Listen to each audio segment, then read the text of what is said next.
আসসালামু আলাইকুম প্রিয় বন্ধুরা, কেমন আছেন? আশা করি ভালো আছেন। আমিও আপনাদের দোয়ায় ভালো আছি। বিডি সার্ভিস অ্যান্ড ডিজিটাল মার্কেটিংয়ের পক্ষ থেকে আপনাদের সকলকে জানাচ্ছি স্বাগতম। বন্ধুরা, আজকে কথা বলবো হিন্দু ম্যারেজ সার্টিফিকেট কিভাবে অ্যাটাস্টেশন করা যায় বা অ্যাপোস্টেল করা যায়, বা হিন্দু ম্যারেজ সার্টিফিকেট অ্যাটাস্টেশন করার ক্ষেত্রে কোন কোন বিষয়ের প্রতি লক্ষ্য রাখতে হয়। বন্ধুরা, আমার হাতে একটি হিন্দু ম্যারেজ সার্টিফিকেট রয়েছে। এটি আমি কিছুদিন পূর্বে অ্যাটাস্টেশন করিয়েছি। বন্ধুরা, এই বিষয়টি আপনাদের সঙ্গে এখন শেয়ার করব, কোন কোন বিষয়ের প্রতি লক্ষ্য রাখতে হয়। চলুন বন্ধুরা, স্ক্রিনে দেখি।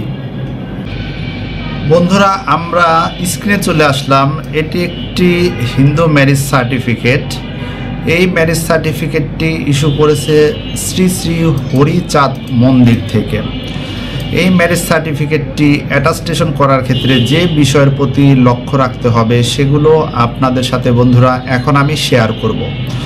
এখানে যাদের জন্য ম্যারেজ সার্টিফিকেটটি করা হয়েছে তাদের নাম হলো দীপা রানী চক্রবর্তী, পিতার নাম হলো সুনেশ চক্রবর্তী এবং মাতার নাম হলো শিখা রানী চক্রবর্তী, এবং তাদের ঠিকানা ও অন্যান্য ইনফরমেশন দেওয়া হয়েছে। আর যিনি বর তার নাম হলো দেবাশিস সরকার। এই ইনফরমেশনগুলো এখানে দিতে হবে।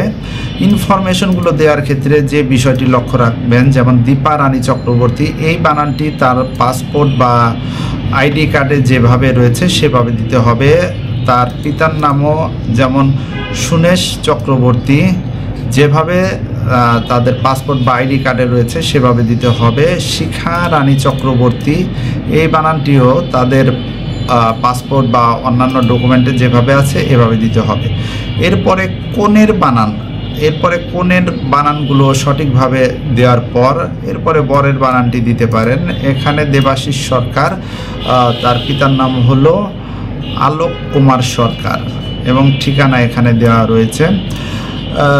এই ইনফরমেশনগুলো পাসপোর্টে যেভাবে আছে সেভাবে দিবেন এবং তাদের বিবাহ যে তারিখে রেজিস্ট্রি করা হয়েছে ওই সালটি এখানে প্রদান করবেন, বা তাদের বিবাহটির ম্যারেজ সার্টিফিকেট যে তারিখে ইস্যু করা হয়েছে সেই সালটি এখানে প্রদান করবেন। এভাবে দেওয়ার পর এরপরে নিচে যেটি লাগবে, অর্থাৎ সংশ্লিষ্ট মন্দির বা কর্তৃপক্ষের সিল এবং সিগনেচার। এখানে দেখুন জয় বারাই, তিনি হলেন পূজারী, শ্রী শ্রী হরিচাঁদ মন্দির, শাহবাগ, ঢাকা। এরপরে অন্যান্যদের জেনারেল সেক্রেটারি এবং প্রেসিডেন্টের সিল এবং সিগনেচার রয়েছে। এভাবে পাসপোর্ট বা আইডি কার্ড অনুসারে বর এবং কনের নামগুলো ফিল আপ করে একটি হিন্দু ম্যারেজ সার্টিফিকেট তোলার পর সেখানে নোটারি করতে হবে। নোটারি পাবলিকের এখানে সিল সিগনেচার দেখুন। এরপরে এখানে দেখুন লাল অ্যাম্বোস স্টিকার।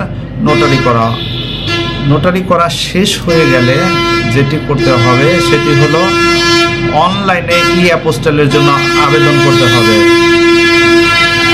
আমরা অনলাইনে অ্যাপোস্টেলের জন্য আবেদন করেছিলাম, সেখান থেকে ফাইনালি আমরা অ্যাপোস্টেল পেয়েছিলাম। এখানে দেখুন অ্যাপোস্টেল, এখানে যিনি স্বাক্ষর করেছেন ম্যারেজ কন্ডাক্টর, আর ফরেন মিনিস্ট্রি থেকে যিনি সত্যায়ন করেছেন Mohammad Shoebul Islam Talukdar, senior assistant secretary, ministry of foreign affairs.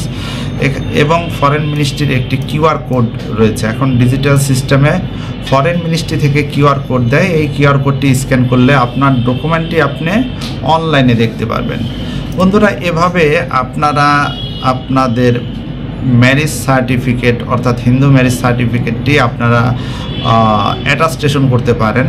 যদি সময় স্বল্পতার কারণে আপনারা করতে না পারেন, আমাদের সাথে যোগাযোগ করলে আমরাও আপনাদের কাজটি সুন্দরভাবে করে দিব। ধন্যবাদ।